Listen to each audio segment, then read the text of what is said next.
koo xamante ne li taxoon dialogue bi jóg ñu wax la ne moo tax ñu yëkkati la gisuma ci benn solution au fait gisuma si kenn koo xamante ne gis nga ci loo xamante ne dialogue bi indi na ko à part la candidature de Khalifa Ababacar ak xanaa procès Barthélémy Diaz bi ñu koy xaar. mais gis nañ ko aussi ci biir si sortie bi. mu am benn partie bi nga xamante ni mu ngi ci revenir ci jaar-jaaru Khalifa Sall ni Khalifa Sall retiré woon na ay fiches de parrainage am. bokkoon na ci li nga xamante ni il était éligible ak yu ni mel. et pourtant terewul ñu bloqué woon li nga xamante ni moom moo di sa candidature ñenn ñi jàpp ni mel est-ce que du dafa bëggoon def rapprochement ak ce qui s'est passé hier avec Ousmane Sonko par rapport ak réintégration am. Voilà, vous savez maintenant Barth peut-être ce qu'il dit xam nga Barth moom depuis mu génn dafa mel ni léegi dafa gisaangekat la ndax bu la waxee dara rek bàyyi ko xel day ñëw bi mu ne Ousmane dinañ ko tëj wax naa ko mu ñëw pour nu mu tëddati mu jàppale ñu gagné 2024 après ñu ko sinon booy bi dina ko tëj booy bi ba mu pare da koo tëj bi mu ko waxee yàggul Barth bu génnee ne la nee naa booy bi lii dina xew après day ñëw kon nag bu waxee nii ne fi mu toll nii na nit ñi bañ a jubilé te xam ne Khalifa Sall nii la demee woon te après dañ koo mujjutee mun nañ koo xaarandi te xam naa ne loolu parti bu Ousmane Sonko ñoom ñoo ko gën a xaar sax ndax fi mu toll nii ñi ñu jàkkaar loolu moom dara mënuñu cee bett mais bu ko Barth demee ba wax nag day tax ñu nun ko gën a gëm ndax depuis mu dialogue ba léegi moom lu mu la wax rek day mel ni day après dafay xew daal. Barth gi sàngale. mooy somb sa gis-gis sur la forme et le fond si sorti Barthélémy Diaz tout à l'heure. Tu sais Barthélémy Diaz finalement il est plus surprenant. Et c'est vrai ce que Oulay dit. Il n'est plus surprenant mooy maanaam doo déglu Barth nga ne oups non fii mu bett na ma Barth mooy nit koo xamante ne nii c'est-à-dire il est presque même plus imprévisible à la limite boo góorgóorluwul tuuti ci sa liggéey danga naan garaawul naa bàyyi ba mu pare ma retenir li ci gën a am solo wala naa xaar ñu jottali ma li mu wax parce que am na ñaar yoo xamante ne nii Barthélémy commencé na ko réussir mooy ne nit ñi prêteetuñu attention bu baax ci li muy wax pour la toute bonne et simple raison que quand il s'adresse aux gens le gars n'est même pas capable de montrer le minimum de respect par rapport ak ñi nga xamante ne ñoo ñëw sax di ko déglu si ak ñi muy waxal xam nga communication dafa baax jàng ci lépp et je le dis souvent Khalifa Sall là où il a péché c'est d'avoir pris sa communication mu jël ko dénk ko ku mel ni Barthélémy Diaz. Comment ça? Mais oui Barthélémy Diaz n'est pas un très bon communicant xam nga Sénégal danoo am culture pend ñun xam nañu wax dëgg waaye danoo xam woddu wax xam nañu bëgg jàllale message ci ni nga bëggee nit ñi déggee ko waaye dañoo xam mu ànd ak worma te malheureusement Barthélémy est tellement cru quand il parle elle l'a dit arrogant très souvent pour ne pas dire tout le temps que il y a pas de plaisir à vouloir l'écouter en réalité sauf que nga bëgg ci am xibaar rek wala bëgg xam quelle est la nouveauté wala nga bëgg kaa comme jamono bi ni mu tëddee. pourtant am na ñu ko jàppee qualité parce que dañ naan Barth dafa dëggu loolu moo ko uteeg ñeneen ñi. non dëggu mën naa dëggu ci position nit mën ngaa dëggu nga wax li nga bëgg a wax te doo heurter doo gaañ sensibilité qui que ce soit. Barthélémy Diaz est devenu imprévisible ou même à la limite qu'est-ce que je dis est devenu prévisible depuis qu'il a changé de casquette depuis que maintenant ce n'est plus le doomu ndey de son frère depuis que il a tenté de vouloir expliquer lu tax bu dem ci dialogue bi yeneen li ci topp Barthélémy en réalité dama jàpp ne xëy na bëgg na wan nit ñi ne je suis toujours le Barth fier guerrier mais bu weetee moom xam na ne weet na trop. non dafa mel ni doomu ndeyam la ba tey nag parce que newoon na ni doomu ndeyam fu mu nekk moom dina ko fa génne. waaye bu ko fa moom bu doon génnee doomu ndeyam kon moom doomu ndeyam situation yi mu nekkee nii kenn du ko ci jiitu man wax naa waxaat ni Barthélémy démb kenn waru ko woon jiitu tribunal ak yeneen yi fi jot a xew avant nga xam ne moom bu xewlee le 22 am pen nañu fay la bor moom bu dee dangaa leble lu baax loolu dafa neex di. Il n'était même pas là. Mais ce Ousmane Sonko dont il ne prononce même pas son nom. Et c'est devenu une habitude. Man, j'aimerais savoir au Sénégal, depuis quand tu as un problème avec une personne, tu prononces pas son nom. Frère, il y a quel problème? Yow doo tudd turu nit ki.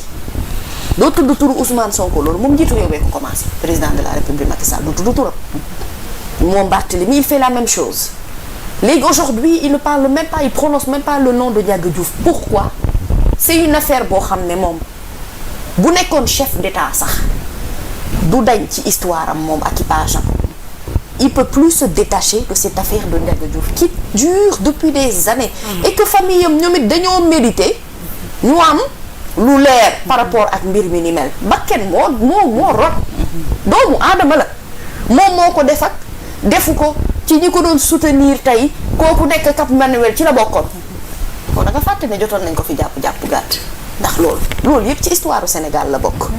Donc aujourd'hui c'est quelqu'un en réalité qui se sent seul. moom moo interjeté woon appel sax parce que d'accord ba tey ci amende bi. waaw maanaam yëf yi bu yegsee ba fii mun nañ ni moom la. waaw mais moom bu fekkente ne da koo bëgg xam nga ci yooyu jamono. parce que nee na ba tey fas yéene lu fay koppar gi man nag loolu moo ma jaaxal ma ni somb. ci sa gis-gis lu tax nangul fay ba tey 20 millions yi. waaye man tamit balaa ma la dagg yaa ngi ne fekkewul doomu ndeyam mais Barthélémy Dias dernière nu mu tuddati bi ñu ko woowee tribunal mais ñoom Bayna Gueye ñoom Ousmane Sarr ñoo doon daw ci cortège am tey Bayna mu ngi prison parce que moom moo ko filmé ne dafa bëggoon taal këram mais quand tu dis qu'il ne va pas voir Ousmane Sonko mais il y a pire au fait il y a plus de 2 jeunes yoo xamante ne ñu ngi croupir en prison parce que Barthélémy Dias moo leen filmé ne dañ doon taal seen kër. waaw léegi ku mel noonu. ay nit yoo xamante ne ay nit seede nañ leen ne ci koñ bi lañ dëkk ci grand place boobu la ñuy set guddi foofu la ñuy dem di leen toog grand place boobu ñu leen jàppee ñooñu ñu ngi prison ba léegi. mais li ñu waxoon nag moo di ay jeunes lañ yu nga xamante ni daanaka dëkkuñu sax Dakar. dégg mais arrêtons Bayna Gueye ku ko xamul vous ne connaissez pas Bayna mais Bayna Gueye ku ko xamul. Bayna Gueye bi Ousmane bi Barthélémy Dias demee seeti Ousmane Sonko fële nga xamante ne moom mooy Ziguinchor moom moo leen ñoom ñoo tëddati ak booy Ziguinchor batt yi ñoom ñoo fa nekkoon mu dalal leen fa tey booy yi ñu tëddati Barthélémy Dias yi bi ñu ñëwee Dakar Bayna daf leen ne doo leen dal fenn sama kër ngeen di dal parce que soriwul këru Barthélémy Dias fa la daan dem toog di waxtaan ak ñoom même bu nekkee ne Bayna mus na toog Ziguinchor kër Ousmane Sonko ni ko wóolu ñu Barthélémy Dias mi ngay àndal mais Ousmane bi mu leen ko ne man wóolu naa ko dañ koo wóolu jox ko kàddu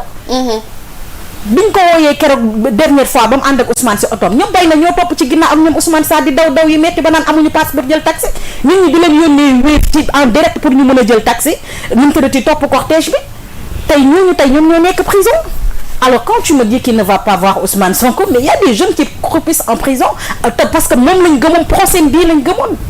alors man quand Barthélémy Dias vient dire aujourd'hui avec autant de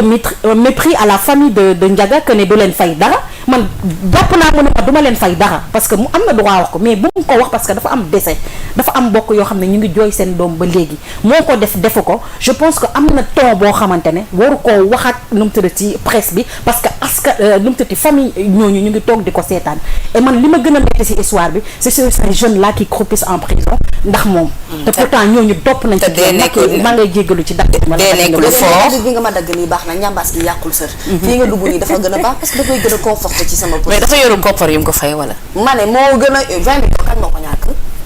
moom de xam naa bu doon ànd ak waa ji ba tey sax ñee comme dañoo fort te dañoo bari doole mënoon nañ ko nattal ko tontinal ko teggi waa koñ bi waa Pikine nag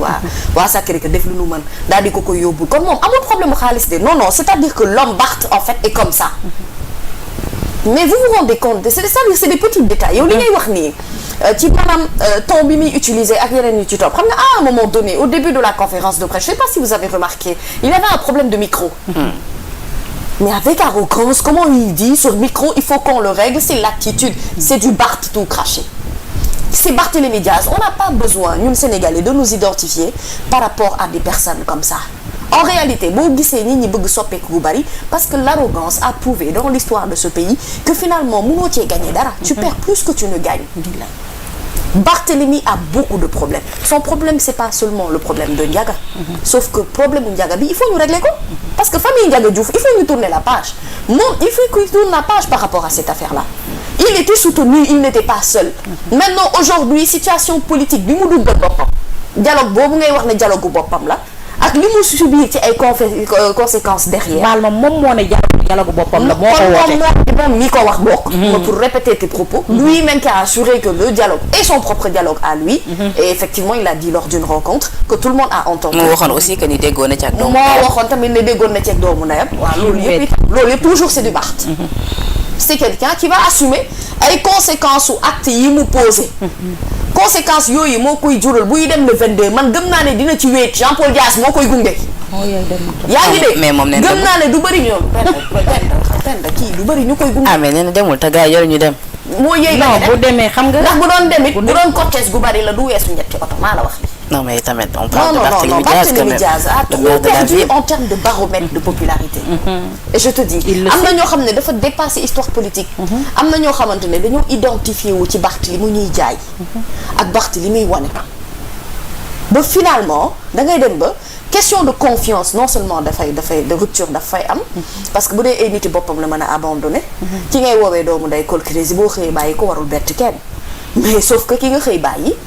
ak ñeneen ñi nga xam ne dañuy grouper prison boo ma ko waxul woon wala waxoo ko woon Penda xëy na amaana mënoon nañ koo bañ a xam ne ñooñu ñaga ca kaso ba tey wala ou encore que toppatoowu leen comme tu dis mais aujourd'hui c'est-à-dire ce que les gens retiennent c'est l'homme avec qui il était. mais le parcours ak yeneen oui c'est aussi un procès très risqué pour moom parce que dégg naa ci ay juristes ñu expliquer ni si la condamnation est définitive